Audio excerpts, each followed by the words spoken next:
बलूचिस्तान में एक लड़की का डॉक्टर बनना किसी मोर्चे से कम नहीं और हमने उसी मोर्चे पर तेजाब फेंक दिया।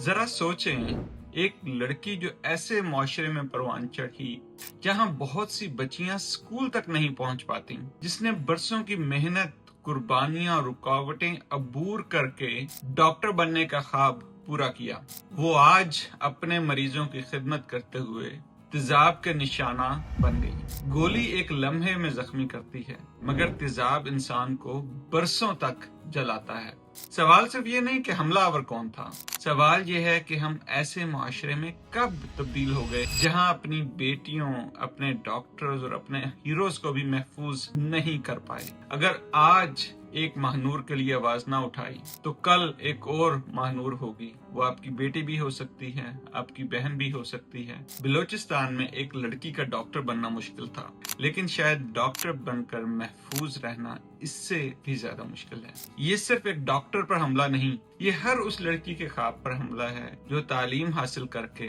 मुआशरे की खिदमत करना चाहती है। हम कहते हैं बेटियों को पढ़ाओ, लेकिन जब वो डॉक्टर बन जाती है, क्या हम उसको तहफ़्फ़ुज़ भी प्रोवाइड कर सकते हैं?